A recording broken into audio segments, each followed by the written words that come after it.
Coba perkenalan ya, Pak. Tangis Putu Suwartini, Adi putra anaknya tewas dikeroyok di Badung saat merantau niat cari kerjaan untuk biaya sekolah anak.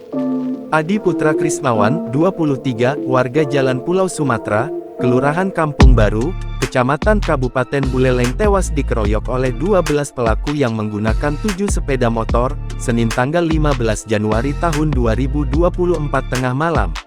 Adi ditemukan bersimbah darah dengan luka bacokan di dada kanan, tergeletak di depan Koperasi Sedana Giri Ayung, Banjar Umagunung, Desa Sempidi, Mengwi, Badung, Selasa tanggal 16 Januari tahun 2024 dini hari. Putu Suwartini, 54 tahun, menangis menatap foto semasa hidup Adi Putra, anaknya, saat ditemui di rumah duka di Jalan Pulau Sumatera, Kelurahan Kampung Baru, Kecamatan Buleleng, Selasa tanggal 16 Januari tahun 2024. Dia tak dapat menerima kenyataan anak keempatnya itu tewas dengan kondisi yang mengenaskan akibat dikeroyok oleh sejumlah pemuda di Sempidi, Badung.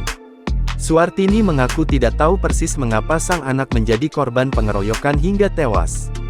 Sepengetahuan dia selama ini, anak keempat dari 6 bersaudara itu tidak pernah memiliki permasalahan dengan teman-temannya. Terlebih almarhum Adi merupakan sosok pendiam. Suwartini menyebut, ia terakhir kali bertemu almarhum Adi pada saat perayaan Natal 2023. Kemudian pada tanggal 27 Desember Adi memutuskan pergi ke Denpasar untuk mencari pekerjaan. Tujuannya untuk membiayai sekolah anak satu-satunya yang kini berusia 3,5 tahun. Mirisnya pada Senin tanggal 15 Januari tahun 2024, almarhum Adi sejatinya baru saja selesai interview.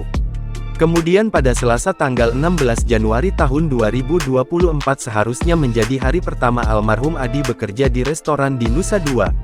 Namun takdir berkata lain, Adi meninggal dunia dengan kondisi yang sangat mengenaskan.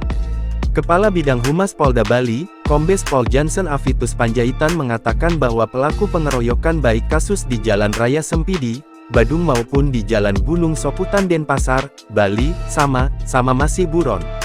Kasus-kasus ini menjadi atensi langsung Kapolda Bali Irjen Pol Ida Bagusket Putra Narendra agar benar-benar dituntaskan karena sudah meresahkan hingga menimbulkan korban jiwa. Polda Bali pun mengerahkan jajaran Direktorat Reserse Kriminal Umum Reskrimum, yang membackup Polres Badung dalam proses penyelidikan pelaku yang saat ini tengah dilakukan mulai dari mengecek CCTV closed circuit television, hingga menggali keterangan saksi-saksi di lokasi.